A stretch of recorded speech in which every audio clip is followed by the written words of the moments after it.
America, let me brace you right now, okay? Today's First Take is a very, very, very unique episode of First Take. Because you see, right now, even though it's supposed to be the world against Stephen A., but it's all in fun. It's serious this morning because I've got not one, but two Benedict Arnolds in our studio in New York City. Legends in their own right. One is that damn doggy, Mad Dog Russo, who lives to betray New Yorkers at every turn, even though his career was made by New Yorkers doing sports talk radio for decades. Every chance he gets, he goes against New York. And that damn Michael Wilbon, the legend, the godfather, the man, the myth, the legend, my big brother, except for when it comes to the New York Knicks. You see that smile on his face? That's conspiring. That's him conspiring to bring down the New York Knicks. They are not for us. They are not for us. They are here on First Take to be against us, New York. But we ain't having it. Your boys in the house. I'll take a bolt on, damn it. They gotta go down. They cannot be allowed to act this way. It ain't happening on First Take, no matter how great. Wilbon and Chris Russo are Benedict Arnold. That would make me Courtney Cronin and Stephen A. Smith, General George Washington. I guess that's the vibe we're going for here on this Wednesday edition of First Take. Hello and welcome. We have so much to get into, gentlemen. What a game. It's like you go back and forth with adjustments and game plans and switching to things and trying new things. And I think they obviously punched us really good in Game 4. And we got better than the team that played Game 4 for Game 5. How did you think Victor played, and can you do more to get him going? We're going to need to. He's got to take more than 15 shots, even with the free throws. And, yeah, he's going to have to score more than 20 points for sure. So as I mentioned, tough night for Victor Wembanyama, shooting 4 of 15 from the floor. He missed all 5 of his three-point attempts. That was his worst shooting performance, guys, in 15 career playoff games. 12 of those 20, as his head coach said, came from the free throw line. But Stephen A. Smith, were you more encouraged by the way that Oklahoma City bounced back at home, or disappointed by Wemby and the Spurs' performance? Well, I was impressed with how OKC bounced back because, number one, despite the double teams and the focus that has been placed on them, Shea Gilgeous, the two-time reigning league MVP, showed up last night, hit 32 points, had 9 assists.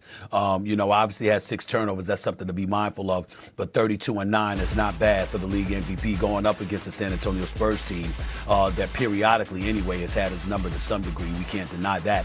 In terms of Stephon Castle and the defense that he's been able to place on him. But I was incredibly impressed with Jared McCain. To see J-Dub, Jalen Williams be down, to know that A.J. Mitchell is down, and for him to be inserted into the starting lineup and to come off the bench as a starter and perform the way that he did last night. It was just a sensational performance on his part when it really, really counted, particularly in the second half. So I give him credit where credit is due. 7 for 19 doesn't reek of that, but those were some big-time shots he hit, no doubt about it, including those 3 three-pointers. And, of course, Alex Caruso, you can't leave him out because of the 22 points he had off the bench, and Chet Holmgren showing up for a change and giving you 16 and 11. Isaiah Hartenstein can't be ignored, 12 points, 15 rebounds, 4 assists. The defense that he's playing on Wemby, putting a body on him, getting physical with him, all of those things are important. But Shea, it starts with Shea, and Shea answered the call. And if you got two guys that you're not accustomed to getting a lot of offense from, that gives you that, in McCain and Caruso, that goes a long way. You're on your home court. The role players are going to play better at home than they do on the road. We understand that. But they needed to in this game, because I believed that if the Oklahoma City Thunder had lost this game, they're losing Game 6 back in San Antonio, and they're losing this series. I think they knew it as well. They recognized the challenge. They responded to it. They handled their business, and as a worst-case scenario, forced a Game 7, even though it's not beyond the realm of comprehension that they could go to San Antonio and win this in 6. Yeah, Jared McCain coming off the bench, as Stephen A. mentioned, first playoff start of his career for this OKC team, Wilbon. You more impressed with the way that they bounced back, or how Wemby and the Spurs handled last night? No, I'm more impressed with the way they bounced back. And you thought that it wouldn't have to be an efficient performance by SGA, and it wasn't offensively. But they needed that from him. He has to lead the way in that. Not Chet, not anybody off the bench, not even JW if he was healthy.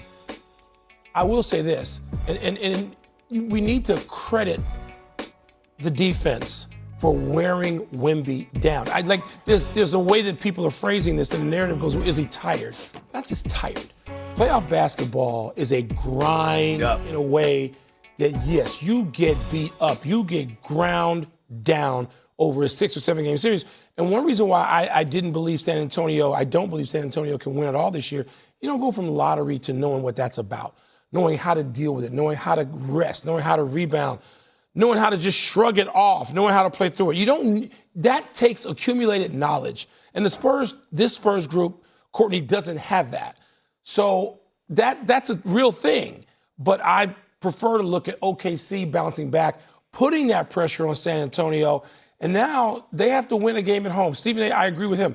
Not beyond the realm that they could go on the road and win it, but I think this is going 7. I'll go the other way here because I know exactly what you're saying about OKC, and I'm shocked that JW is not playing these games. I mean, geez. Dog, I don't think he can. Oh, I mean, he It's a played. hamstring, doggy. Yeah, I It's a think he's- hamstring. Larry Bird playing a game. I know, but Kevin McHale playing a but game. not hammies. They play with ankles, Isaiah. Soft tissue They might be a did, little but this is different. a lot. This McHale played with a appears to broken be- foot. He played a whole I know, postseason this series. appears to be pretty bad. Oh, boy, oh, boy. I don't think we're going to see him again. But I mean, you might be right. He did but play. I- He did come back and play, and then he had to go out again. Again, we can go through that all we want. I will say a couple things. I'm going to go old school on that. I'll say a couple things. I'll take it from a Spurs perspective. They were frazzled last night. They were not crisp.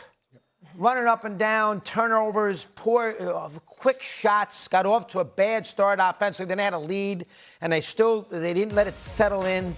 So they did not. They played, as you said, like a little bit of like the stage was too big, a little inexperienced. That's the first thing I'd say about the Spurs. Second thing is maybe now we can stop, and I love him. He's gonna be great, but maybe we can stop with the Kareem comparisons here with Wembanyama. Okay, he's had 2 or 3 games in this series now, though he has not been a factor. He's had 2 or 3 games where he has not been a factor. He played poorly last night. Kareem in his first year averaged 37 and 17 rebounds against the Knicks when they lost in 5 games. So maybe we can at least sit there and say this is not the greatest center in the history of the NBA. And one last thing. He's got to talk to the media after the game. did he not talk He last did not night? talk. Popovich, you're his mentor. You got to talk to the media. He's the biggest star on the team. He's the biggest star in the league.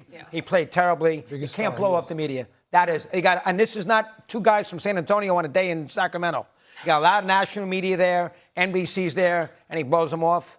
That's not the way he handles. Well, that's where I wanted to lead you into next. Stephen hold on, A., do you have an Courtney. issue with that?